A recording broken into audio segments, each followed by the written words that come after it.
இசைஞானி இளையராஜா இசையில் ஊமை விழிகள் அரவிந்த்ராஜ் இயக்கத்தில் SSR சத்யா பிக்சர்ஸ் வழங்கும் தேசிய தலைவர் தேவரின் மறைக்கப்பட்ட வரலாறு அக்டோபர் 30 முதல் உங்கள் அபிமான திரையரங்குகளில். No compromise. உங்க சைடுலயும் எங்க சைடுலயும். It's a GT promise. GT Holidays, South India's #1 travel brand. உங்கள் தங்க நகையை அதிக விலைக்கு விற்கவும் மற்றும் அடகில் இருக்கும் தங்க நகையை மீட்டெடுத்து அதிக விலைக்கு விற்கவும் உடனே அணுகவும். Prime gold hub 9840551787.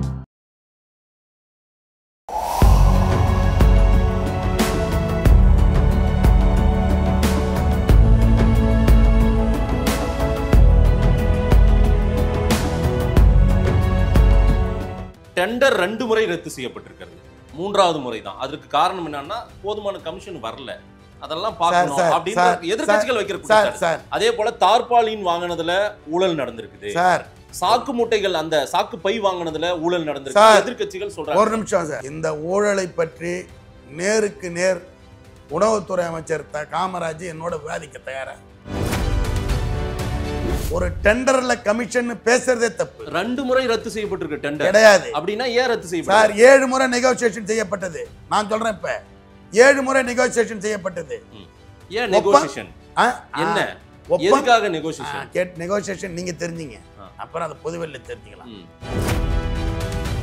நான் ஒரு விவசாய சங்க நந்தன் கால்வாய் பாசன விவசாய சங்கத்துடைய தலைவர் முதல்ல. அப்புறம் 2வது கூட்டுறவு விவசாயிகளுடைய தலைவர். நான் ஒரு அடிப்படையில் நான் ஒரு விவசாயி. மனசாட்சியோட சொல்றது. இந்த ஆட்சியில் 1859 கொள்கை முதல் நிலை.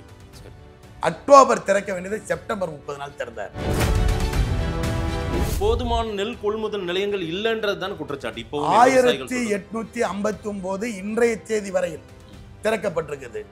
இதே அக்டோபர் மாதம் 27ஆம் தேதி 2020 எத்தனை கொள்முதல் நிலையங்கள் திறக்கப்பட்டிருக்கிறது? எடப்பாடி பதில் சொல்வாரா? உணவுத்துறை அமைச்சர் காமராஜ் பதில் சொல்வாரா? போன வருஷம் போனாரா எடப்பாடி? விவசாயிகள் அழ வச்சுட்டாங்கன்னு கேட்டீங்கல்ல, அது தப்பு. ஏன் தப்பு தெரியுமா?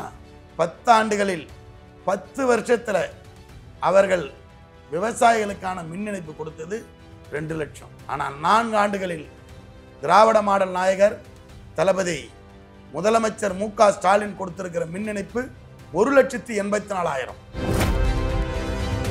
அன்புமணி என்ன சொல்றாரு பாத்தீங்களா? விவசாயத்துக்கும் நெல்லுக்கும் கொள்முதலுக்கும் உதயநிதிக்கும் என்ன சம்பந்தம் இருக்கு? இவருக்கு என்ன சம்பந்தங்க? விவசாயத்துக்கு இவருக்கு என்ன சம்பந்தங்க? அவருக்கு என்ன தெரியாதா? அவருக்கு என்ன தெரியும்? நீண்ட கால அரசியல்வாதி தானே அவர். சொல்லுங்க. அப்ப இவரும் தான் நீண்ட கால பிறந்ததுல இருந்தே அரசியல்வாதி. உதயநிதி அண்ணனுக்கு தெரியாது என்ன இருக்கு? இது எதுக்குமே சம்பந்தம் இல்லாத ஒருத்தர் அவரு. போய் நீங்க அவர் சொல்றாரு. இதை சொல்றதுக்கு அவருக்கு சம்பந்தம் இல்லையா? அவருக்கு விவசாயமே தெரியாது. அவர் படிச்சது ஏற்காடு, அவர் படிச்சது MMC. நேரா இல்ல மந்திரி ஆனாரு கலைஞர் தயவுல. துணை முதலமைச்சர் உங்களுக்கு அதிகாரமிக்க பதவியா தெரியலையா? துணை முதலமைச்சர் ஒரு சாதாரண விஷயமா? எவ்வளவு பெரிய துறைகளை வச்சிருக்கா. சிறப்பு செயலாக்க திட்டத்துறை அவருடைய இலாக்கா என்ன? அனைத்து துறை அதிகாரிகளை கட்டுப்படுத்தக்கூடிய சிறப்பு செயலாக்க திட்டத்துறை. அவர் ஒரு கலைஞருடைய பேரன், அவர் ஒரு துணை முதலமைச்சர், அவர் நேரடியா களத்துக்கு போறாரு.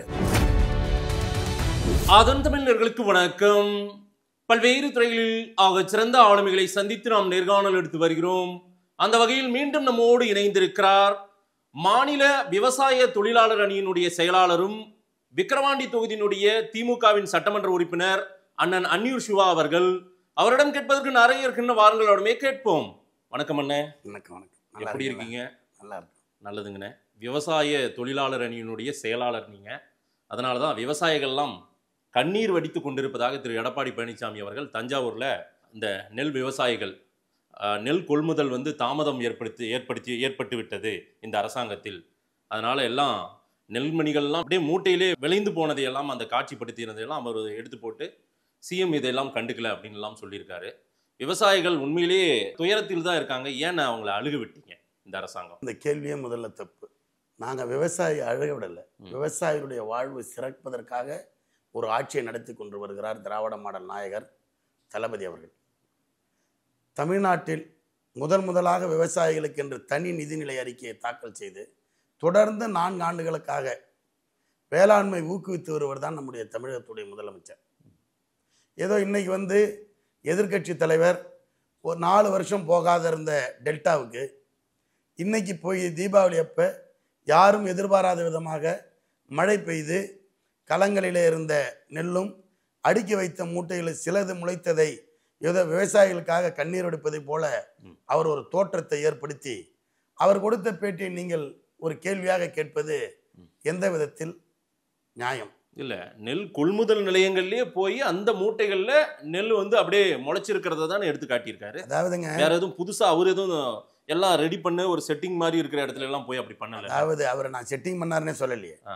அதாவது முதல்ல அவருடைய ஆட்சி காலமாக இருந்தாலும் அல்லது அவருடைய கட்சியினுடைய ஆட்சி காலம் 10 ஆண்டு காலத்தில் அக்டோபர் மாதம் 1ஆம் தேதி தான் டெல்டாவில் நெல் கொள்முதல் நிலையமே திறந்தாங்க.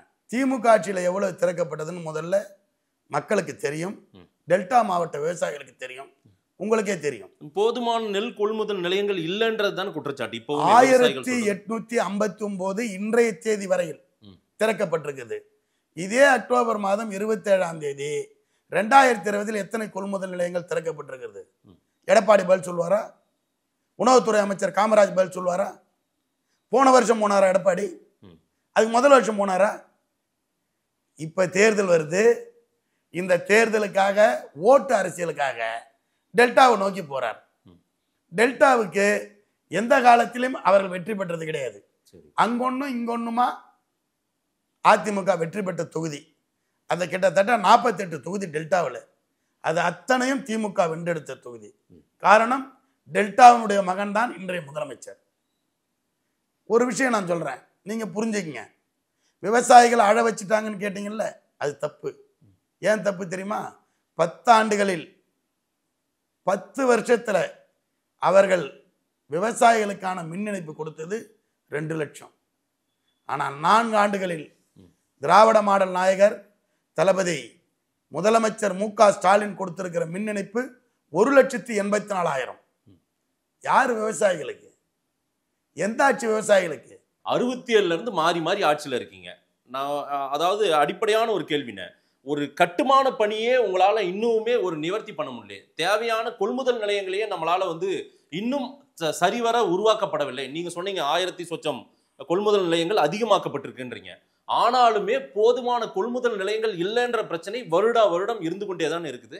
எல்லா மழைக்காலங்களிலும் இந்த பிரச்சனை பெருசா பேசப்பட்டே வந்துட்டே இருக்குல்ல. அதாவதுங்க சார், நீங்க முதல்ல தெரிஞ்சுங்க, 67 இருந்து வந்தோமா, 67க்கு முன்னாடி காங்கிரஸ் ஆட்சியானலாம் பேச வேணாம். சரி, கடந்த 10 ஆண்டுகளில் நடைபெற்ற செயல்பாடுகளுக்கும் திராவிட மாடல் நாயகருடைய இந்த 4.5 ஆண்டு கால ஆட்சியும் நீங்க ஒப்பிட்டு பாருங்க. விவசாயிகளுக்கு ஒப்பீட்டு அளவுல இன்னுமே குறைகள் இருக்கதானே செய்யுது சார். குறைகளை வந்து 100% நாங்க நிவர்த்தி பண்ணிட்டோம் நாங்க சொல்லலையே.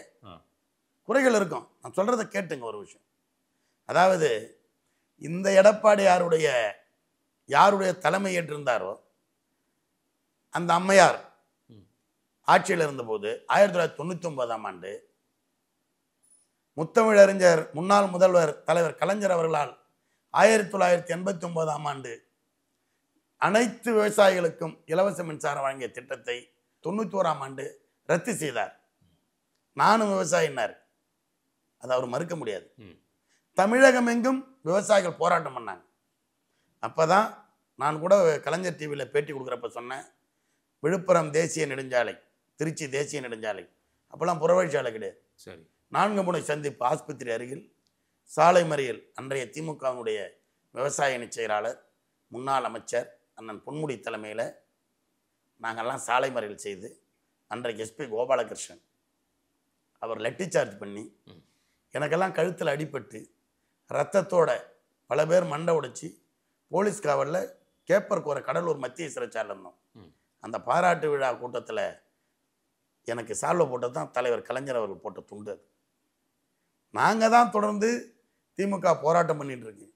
மணலி கந்தசாமின்னு ஒரு கம்யூனிஸ்ட் மிகப்பெரிய தலைவர் இருந்தார். 2 பைசா குறைக்க சொல்லி போராடினாங்க விவசாயிகள். சரி, குருவியை சுடுற மாதிரி சுட்டாங்க. ஆனால் ஒரு கையெழுத்தில் கருணாநிதி செய்து விட்டார்னு மணலி கந்தசாமியை பாராட்டின ஆட்சி திமுகவுடைய ஆட்சி. கடந்த 10 ஆண்டுகளில் இவர்கள் செய்தது, நாங்கள் இந்த 4.5 ஆண்டுகளில் செய்தது, இதெல்லாம் ஒப்பிட்டு தான் நீங்க கேட்கணும். அவ்வளோ பெரிய வார்த்தையை தேவைகள் இருக்குது, ஒன்று செஞ்சுக்கிட்டு வரோம். இன்றைக்கு இயந்திரமாக்கப்பட்ட வேளாண் பொறியியல் துறை மூலம் 4 ஆண்டுகளில் 4 வேளாண்மை நிதிநிலை அறிக்கையை தாக்கல் செய்த எங்களுடைய வேளாண்மை துறை அமைச்சர் அண்ணன் எம்ஆர்கே பன்னீர்செல்வம் தலைமையில் சிறப்பாக செயல்படுகிற வேளாண்மை துறையில் வேளாண் பொறியியல் துறையின் சார்பாக இன்னைக்கு டிராக்டர் கொடுக்கப்பட்டிருக்குது, சரி, ரொட்டரேட்டர் கொடுக்கப்பட்டிருக்குது, களை எடுக்கிற மிஷின் கொடுக்கப்பட்டிருக்குது. எவ்வளவோ எத்தனையோ கோடிகளுக்கு விவசாயிகளுக்கு திட்டங்கள் கொடுக்கப்பட்டே இருக்குது. எந்த குறை எந்த விவசாயம் சொல்லலையே.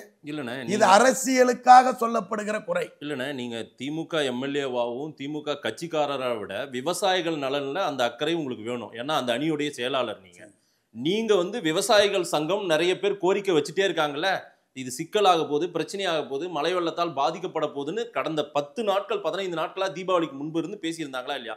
அதெல்லாம் உங்களுக்கு ஹைலைட்டா தெரிஞ்சிருக்கும்ல. நீங்க ஒரே ஒரு விஷயம் சார், நீங்க வந்து இதை முதல்ல புரிஞ்சுங்க சார். விவசாயிகளுடைய வழி. நான் ஒரு விவசாயி. ஆமா, நான் ஒரு விவசாயி. நீங்க வந்து விக்கிரவாண்டி வேட்பாளராக இருக்கிறப்ப என் நிலத்தையே பார்த்தீங்க. ஆமா, நான் வந்து இந்த ஆட்சியில் நடக்கிற உண்மையை பேசுறேன். நான் போட்டியாவோ பொறாமையாவோ பேசுறேன். இல்ல, சங்கத்தினர் சொன்னது உங்க பார்வைக்கு அதிகமா தெரியணும். ஆமா தெரியுது. அவர்கள் சொல்றது அரசு அவங்க குறை சொன்னால் கூட ஏங்க இதுக்கான பிரிவுல நான் செயலாளர், நான் இந்த அணிக்கு நான் உங்க பிரச்சனையை நான் எஸ்கலேட் பண்றேன்றத நீங்க இல்ல இருக்கா இல்லையான்னு சொல்லுங்க. நீங்க ஒரு முக்கிய நல்ல அருமையா கேட்டீங்க. ஒரே ஒரு விஷயம், இதுல விவசாய சங்க பிரதிநிதிகளோ அல்லது மக்களால் தேர்ந்தெடுக்கப்பட்ட பிரதிநிதிகளோ எந்த கருத்தையும் அரசாங்க கவனத்திற்கு எடுத்து செல்லாமலேயே செப்டம்பர் மாதம் 1ஆம் தேதியே நெல் கொள்முதல் நிலையத்தை திறக்கணும்னு மாண்புமிகு முதலமைச்சர், வேளாண் துறை அமைச்சர், கூட்டுறவுத்துறை அமைச்சர் இவர்களை வைத்துக்கொண்டு உணவுத்துறை அமைச்சர் உத்தரவு போட்டார். செப்டம்பர் 1 திறந்தாச்சு. ரைட்டுங்க. ஏற்கனவே போன ஆண்டு கொஞ்சம் ஏற்கனவே தேக்க நிலையில 2 லட்சம் டன் உள்ள இருக்குது கொள்முதல் நிலையங்கள்ல சார். ஆமா இருக்குது. அதுல இந்த முறை 3.5 லட்சம் டன்னு வரும்னு நம்ம நினைச்சோம் விளைச்சல். ஆனா 7 லட்சம் டன்னு கிட்ட வந்துருச்சு. இது இன்னுமே அங்க பாதுகாக்கப்பட வேண்டிய இடம் இல்லையே, போதுமான இடம் இல்ல சார். நீங்க கேட்கிற கேள்வி கரெக்ட்.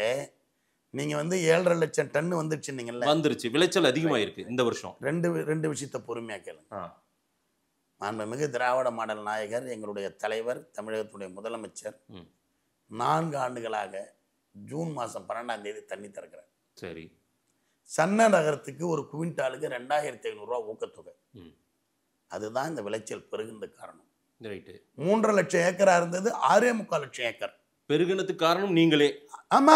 அதே போல இப்போ மழையில நனைஞ்சு நிக்கிறதுக்கு யார் பொறுப்பு சார்? இது வந்து இயற்கை. இதுக்கு யாரும் பழியில. உங்களுக்கு அது தெரியணும்ல சார். 90ல இருந்து 120 நாள் அது வந்து அந்த பயிர் வந்து வளர்ச்சி அடைய நமக்கு ஒரு 70 நாள் 60 நாள் வரும்போதே நமக்கு வந்து இது சிக்கல் ஏற்படும், பருவமழை நெருங்குதுன்றது அரசாங்கத்துக்கு தெரியணும்ல சார். அரசாங்கம் விவசாயி உங்களுக்கு தெரியணும்ல சார். சார் நீங்க விவசாயி எனக்கு தெரியும். எனக்கு தலைவரா இருக்கிற முதலமைச்சர் டெல்டாக்காரர். அவருக்கு தெரிஞ்சுதான் இதுவரையில் தமிழ்நாடு அரசின் நுகர்பொருள் வாணிப கழகத்தின் மூலமாக அக்டோபர் 1ஆம் தேதி தான் இந்த கொள்முதல் நிலையங்களே திறக்கப்பட்டது. டெல்டாவில் 30 நாளைக்கு முன்னாடி திறந்தாச்சு சார். இல்ல, நிறைய இன்னும் வீதிகள்ல சாலைகள்ல இருந்ததெல்லாம் அவங்க ஹைலைட் பண்ணி சொல்றாங்க. ஐயா எனது 15 ஏக்கர் முளைச்சு போச்சுங்க ஐயா அப்படின்னு திரு எடப்பாடி பழனிசாமி கிட்ட பேசுற வீடியோக்கள் வருது சார். அந்த அம்மாவுடைய நிலைமை வந்து நெல்லே அறுவடை செய்யலன்னு நேரா உணவுத்துறை அமைச்சர் அந்த ஃபீல்டுக்கே போனார் சார். தஞ்சாவூர் கலெக்டரோட. எல்லாம் அரசியல் சார். நீங்க அதை நம்பலாம், அது அரசியல் சார். அதாவது ஒரே ஒரு விஷயம் சார், செப்டம்பர் மாதம் 1ஆம் தேதி திறந்தார் நான் உங்ககிட்ட வலியுறுத்தி சொல்றேன். 30 நாள். இது தீபாவளிக்கு பின்னாடி வடகிழக்கு பருவமழை வரும்னு எதிர்பார்த்தோம். சரி. இது வந்து நம்முடைய இப்ப காலநிலை மாற்றத்துல தீபாவளிக்கு முன்னமே பெஞ்சிடுது. தீபாவளியில 2 நாள் லீவு. மழையை வெளியே விவசாயிகள் அடுக்கி வச்சிருக்கிறாங்க.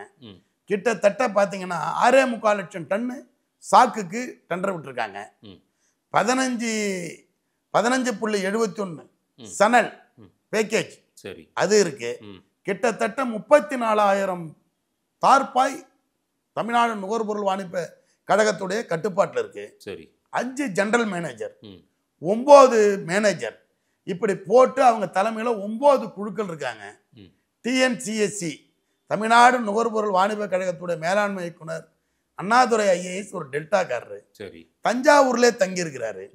அவர் மாயவரம் போறார், நாகப்பட்டினம் போறார், திருவாரூர் போறார், சிதம்பரம் வரலும் வரார். அவர் அரியலூர்ல ஒரு விவசாய குடும்பத்தில் பிறந்தவர். எல்லா கலெக்டரும் இதில் தான் மீட்டிங் நடத்துறாங்க. எல்லா பொருளும் போயிட்டு இருக்கு. லாரி மூலமா வெளி மாவட்டத்துக்கு ஏத்துறதை ஏத்திக்கிட்டு இருக்காங்க. 9 கூட்ஸ் ரயில்ல பொருட்கள் போயிருக்கு. இன்றைய வரையில் 11 லட்சம் 27/10 வரையில் 11 லட்சம் மெட்ரிக் டன் கொள்முதல் செய்யப்பட்டிருக்குது. 8.5 லட்சம் மெட்ரிக் டன் வெளி மாவட்டத்துக்கு அனுப்பப்பட்டிருக்குது. 2 லட்சம் போயிட்டு இருக்குது.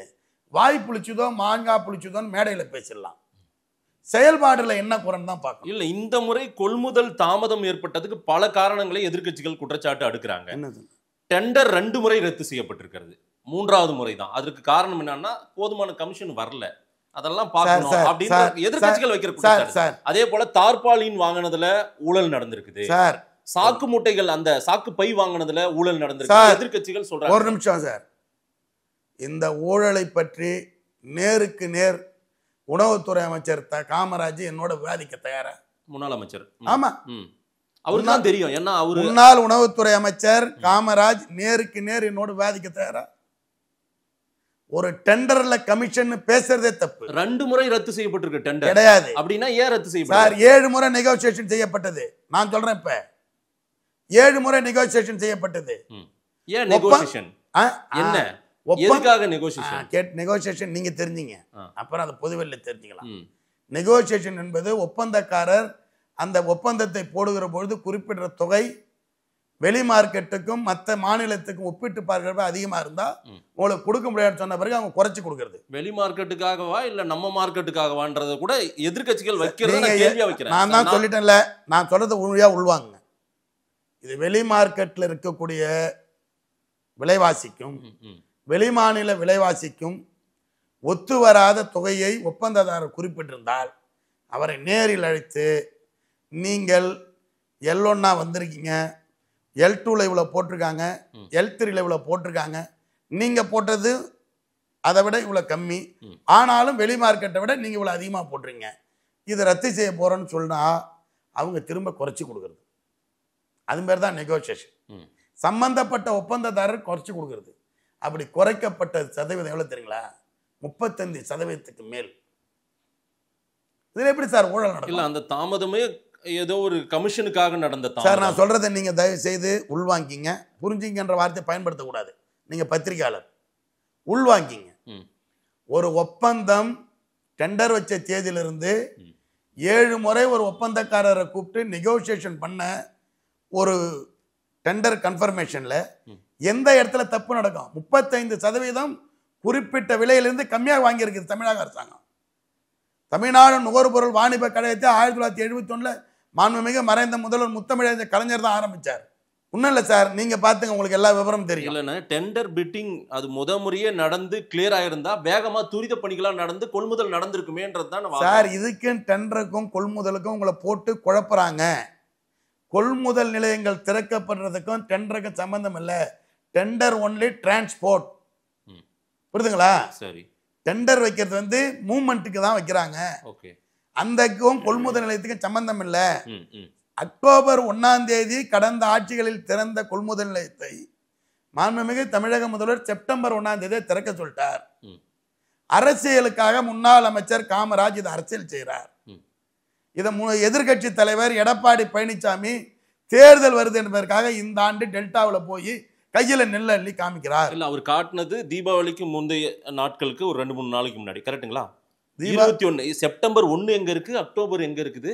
ஏன் இடைப்பட்ட அந்த நாட்கள்ல ஃபுல்லாவே நம்ம சேவ் பண்றதுக்கு சேமிப்பு கிடங்குகள் இல்லைன்ற பற்றாக்குறை காட்டுறாங்கல்ல சார்? சார், இதுல சேமிப்பு கிடங்கு ஒரே இடத்துல கட்ட முடியாது சார். முதல்ல தெரியும் சார், ஒரு கட்டுமானத்தை உருவாக்கி இருக்கலாம். இருக்குது சார். இப்ப அவர் காலத்துல கட்டின மாயவரம் என்னாச்சு, நாகப்பட்டினம் என்னாச்சு? சேமிப்பு கிடங்கு தான். இப்ப கூட உங்களுக்கு ஒரு விஷயம் சொல்றேன், என்னுடைய சொந்த விஷயத்தை சொல்றேன். விழுப்புரம் மாவட்டத்தில் 2 சேமிப்பு கிடங்கை மாண்புமிகு தமிழக முதல்வர் அவர்கள் அறிவித்திருக்கிறார்கள். சரி. ஒன்று திருக்கோயிலூர் தொகுதியில் இருக்கிற அரங்கநல்லூர் பகுதி. ஏன் அரங்கநல்லூர் பகுதி? என்னுடைய முன்னாள் அமைச்சர் அண்ணன் பொன்முடி அவர்கள் தொகுதியில் இருக்குது. ஏன் அங்கே வைக்கிறோம்? விவசாய நிலங்கள் அங்குதான். நெல்லை திருவண்ணாமலை மாவட்டம் திருக்கோயிலூர் பகுதியிலிருந்து கொள்முதல் பண்ணா ரயில் நிலையம் பக்கத்தில் இருக்குது. சரி. அங்கே கூட்ஸில் ஏற்றுவாங்க. அதற்கடுத்து விக்கிரவாண்டிக்கு பக்கத்தில் இருக்கிற வி சாலையில் ஒரு கொள்முதல் நிலை, ஒரு குடோன். அது ஏன் அங்கே வைக்கிறாங்க? விக்கிரவாண்டிக்கு ரயில்வே ஸ்டேஷனில் கூட்ஸில் ஏற்றி மற்ற இடத்துக்கு கொண்டு போகலாம். சரி. நீங்கள் டெல்டாவில் இருக்கிறத டெல்டாவிலே வச்சுக்கிறது இல்லை. தமிழகம் முழுக்க அந்த அரிசி போகணும், தமிழகம் முழுக்க அந்த நெல் போகணும். அதனால தான் அதை கொண்டு வந்து ஒவ்வொரு மாவட்டமாக சேமிப்பு வைப்பாங்க. கடந்த ஆட்சியிலையும் திறந்தவெளி கிடங்கு இருக்கும். நீங்கள் தமிழகம் முழுக்க போயிருப்பீங்க. கீழே சவுக்க கட்டை போட்டு தண்ணி எல்லாம் போட்டு மூட்டையை அடுக்கி அதை மால் போடுறதுன்னு சொல்லுவாங்க எங்கள் பக்கம். சரி. போட்டு பிளாஸ்டிக் பேப்பர் போட்டு சுற்றி கயிறு தாம்பு கயிறு போட்டு கட்டி வச்சிருப்பாங்க. வழக்கமாக நடக்கிற நடைமுறை இது. சரி. ஏதோ இந்த ஆட்சியில தான் விட்டுட்டோம், நாங்கெல்லாம் மழையே இல்லாம வேளாண்துறை அமைச்சர் ஐயா எம்ஆர்கே சொல்றாரு, போன நம்ம எதிர்பார்த்ததை விட அதிக விளைச்சல் வந்ததும் ஒரு காரணம் இது, அதனாலதான் இவ்வளவு தேக்க நிலை இருந்தது அப்படின்னு அவர் சொல்லியிருக்காரு இந்த ஸ்டேட்மெண்ட். இல்ல அது உங்களை மாதிரி பத்திரிகையாளர் ஏன் கொள்முதல் பண்ணவில்லை, அதிகமாக தேங்குகிறது, எதிர்பார்த்ததை விட விளைச்சல் அதிகமா வந்து போச்சு அப்படின்னு சொல்றது இயற்கை. புரியுறத மாதிரி உங்களுக்கு நான் சொல்றேன் தோழர். இல்ல எதிர்பார்க்கறதையே நீங்க வந்து முன்கூட்டியே எல்லாம் கணித்திருக்கணும்ல. வேளாண்துறை அமைச்சர் இப்படி ஒரு ஸ்டேட்மெண்ட் சொல்றதுன்றதே வந்து நாங்க கணிக்கல அப்படின்ற மாதிரி தான். இல்ல அவர் அப்படி சொல்ல, எதிர்பார்த்ததை விட 6 லட்சம் ஹெக்டரை விட 7 லட்சம் ஆயிடுச்சுன்னு வச்சுங்க. சரி, அவர் எப்படி சொன்னதை தப்புன்னு, எல்லாமே தப்பு நடந்தா இந்த ஆட்சிக்கு அந்த ஆட்சிக்கு என்ன வித்தியாசம் இருக்கு?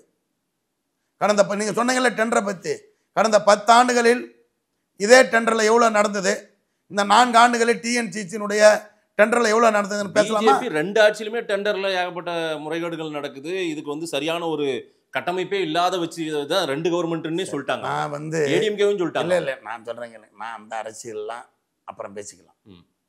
என்னுடைய கேள்வியை நீங்க முடிங்க, உங்க கேள்வியை நான் முடிச்சிட்டேன். சரி. கடந்த 10 ஆண்டுகளில் தமிழ்நாடு நுகர்வு பொருள் வாணிப கழகத்தால் விடப்பட்ட ஒப்பந்தங்களையும் இந்த திராவிட மாடல் நாயருடைய 4.5 ஆண்டு காலத்தில் விடப்பட்ட ஒப்பந்தங்களையும் விவாதிக்க தயாரா? நாங்க அந்த ஆட்சியை விட இந்த ஆட்சியில சரி பண்ணியிருக்கோம் வாங்க அப்படின்றது தான் உங்களுடைய வாதம். 35% கம்மியா வாங்கியிருக்கோம். இந்தியாவிலேயே நுகர்பொருள் வாணிப கழகத்துல மிக மிக கம்மியாக கொடுக்கப்பட்டிருக்கிற ஒரே மாநிலம் தமிழ்நாடு. இதை போய் சொல்றீங்க நீங்க, எதிர்கட்சி சொன்னாங்கன்னு. வருடா வருடம் விவசாயிகள் பிரச்சனை மட்டும் இல்ல, பிரச்சனைக்குரிய இடங்களை பார்த்து நம்முடைய முதலமைச்சரோ துணை முதலமைச்சரோ ஏன் முன்கூட்டியே கணித்து அங்க களத்துக்கு போய் அதை சரிப்படுத்த வேண்டிய தேவை இருக்குல்ல? அதை செய்யாமல் பிரச்சனையெல்லாம் வீரியம் பெற்ற பிறகாக தான் களத்துல எதிர்கட்சிகள் போயிட்டு அவங்க அரசியல் பண்றாங்கன்ற வாதத்தை வைக்கிறீங்களா? அதற்கு பிறகாக தான் களத்துக்கு போறாங்கன்ற ஒரு குற்றச்சாட்டையும் வைக்கிறாங்கல்ல. நீங்க பத்திரிகையாளர், எனக்கு உங்க பேர்ல பெரிய மரியாதை உண்டு. அன்றாட செய்திகளை பார்த்துருப்பீங்க. எடப்பாடி பழனிசாமி எதிர்கட்சி தலைவர் போன பிறகுதான் திமுகவுடைய அமைச்சர்கள் போனாங்களா? அதற்கு பிறகுதானே அமைச்சர் சக்கரபாணி அவர்களும் திரு உதயநிதி ஸ்டாலின் அவர்கள் துணை முதலமைச்சர். இவ்வளவுதான் நீங்க வாட்ச் பண்றது, இவ்வளவுதானே? நீங்க வருத்தப்பட்டாலும் பரவாயில்ல, இவ்வளவுதான் நீங்க வாட்ச் பண்றது தமிழ்நாட்டை. அதுக்கு முன்னாடி எப்போ பயணம் பண்ணாங்க சார்? நான் கேட்கறது இந்த நான் சொல்றேன் நீங்க எனக்கு சொல்லுங்க. இது அப்படியே டெலிகாஸ்ட் ஆகும், நான் ஒளிபரப்புறேன். நெல் சாகுபடி கவனத்தை கொண்டு அரசு எங்கெங்க எவ்வளவு அதிகாரிகள் போனாங்க, அமைச்சர் பெருமக்கள் போனாங்க, எனக்கு சொல்லுங்க. இதாவது நல்லா அருமையாக கேட்டீங்க, உங்களுக்கு சொல்கிறேன். செப்டம்பர் மாதம் 20ஆம் தேதி உணவுத்துறை அமைச்சர் அங்கே இருந்தார், வேளாண்மைத்துறை அமைச்சர் இருந்தார், கூட்டுறவுத்துறை அமைச்சர் போனார். எல்லாத்தையும் மாண்புமிகு முதலமைச்சர் அலுவலகம் கண்காணிக்கிறது. நீங்கள் கேட்டதுக்கு ஒரே ஒரு பதில், நீங்கள் சொன்னதுக்கு ஒரு பதில்.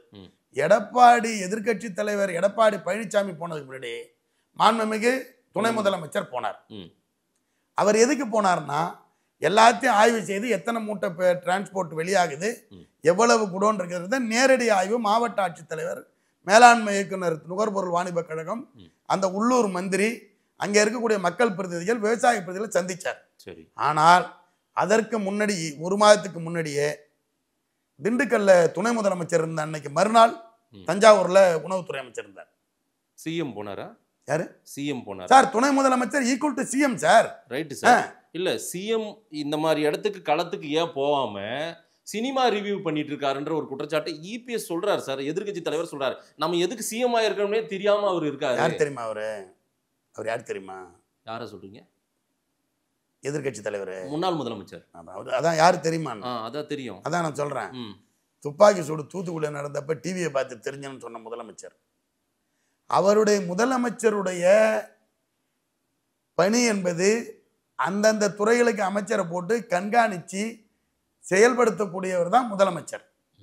அவர் வேளாண்மைத்துறை அமைச்சராக அமைச்சிட்டாரு, அவர் உணவுத்துறை அமைச்சர் அங்க இருக்காரு, அதிகாரிகளை முடுக்கி விடுறாரு.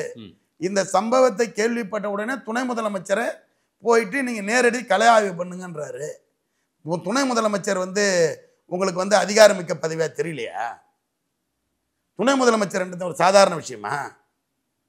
எவ்வளவு பெரிய துறைகளை வச்சிருக்காங்க. சிறப்பு செயலாக்க திட்டத்துறை அவருடைய இலாக்கா என்ன? அனைத்து துறை அதிகாரிகளை கட்டுப்படுத்தக்கூடிய சிறப்பு செயலாக்க திட்டத்துறை. அவர் ஒரு கலைஞருடைய பேரன், அவர் ஒரு துணை முதலமைச்சர், அவர் நேரடியாக களத்துக்கு போறாரு. அன்புமணி என்ன சொல்றாரு பாத்தீங்களா? சொல்லுங்க. விவசாயத்துக்கும் நெல்லுக்கும் கொள்முதலுக்கும் உதயநிதிக்கும் என்ன சம்பந்தம் இருக்கு? இவருக்கு என்ன சம்பந்தங்குது? விவசாயத்துக்கு இவருக்கு என்ன சம்பந்தங்குது? ஏன் அவருக்கு என்ன தெரியாதா? அவருக்கு என்ன தெரியும்? நீண்ட கால அரசியல்வாதி தானே அவர். சொல்லுங்க. அப்ப இவரும் தான் நீண்ட கால பிறந்ததுலேருந்தே அரசியல்வாதி. உதயநிதி அண்ணனுக்கு தெரியாது என்ன இருக்கு? இது எதுக்குமே சம்பந்தம் இல்லாத ஒருத்தர் அவரு. அவர் போய் நீங்க அவர் சொல்றாரு. இதை சொல்றதுக்கு அவருக்கு சம்பந்தம் இல்லையா? அவருக்கு விவசாயமே தெரியாது. அவர் படிச்சது ஏற்காடு, அவர் படிச்சது எம்எம்சி, நேரா இல்ல மந்திரி ஆனாரு கலைஞர் தயவுல. அவருக்கு என்ன தெரியும் விவசாயத்தை பத்தி? அவர் யார் இவரை பத்தி சொல்றதுக்கு? என்ன எதை ஒன்னாலும் பேசலாம்னு நினைக்கிறதா? இல்ல கொள்முதல் பற்றியான ஒரு சார் அவர் எல்லா விதமான சார் அவர் பேட்டி நீங்க பாத்தீங்களா சார்? நான் பார்த்தேன் சார். அவர்கிட்ட என்ன சார் குறை இருக்கு? இவர் யார் அது சொல்றதுக்கு? இல்ல அவர் களத்துல போய் பார்த்துட்டு அங்க இருந்து சொல்றாரு. யார் களத்துல? திரு அன்புமணி அவர்கள். சார் அவர் அரசியலுக்கு பேசலாம். நீங்க அவர் வந்து துணை முதலமைச்சரை பத்தி தான் கேட்டோம். அவர் ஏன் களத்துக்கு போனாருன்னு கேட்கல. இல்ல துணை முதலமைச்சர் தான். அவருக்கு இதுக்கு எதுவுமே சம்பந்தம் இல்லாத ஒருத்தருங்க. எப்படி அவரு போய் இதெல்லாம் சொல்லிட்டாருன்னு என்கிட்ட வந்து கேள்வி கேட்டுக்கிறீங்க? இல்லைங்க, அவருக்கே சம்பந்தம், இவருக்கு சம்பந்தமே இல்லையா? தஞ்சாவூர்ல இவருக்கு சம்பந்தமே இல்லையா? ஏன் தஞ்சாவூருக்கு இவருக்கு சம்பந்தம் இல்ல? என்ன இருக்கு? என்ன இருக்கு? தமிழ்நாடு தெரிந்த தலைவர் தானுங்க. அப்ப அவரு தமிழ்நாடு தெரிஞ்ச தலைவர் தானே. இந்த நாட்டினுடைய துணை முதலமைச்சருங்க.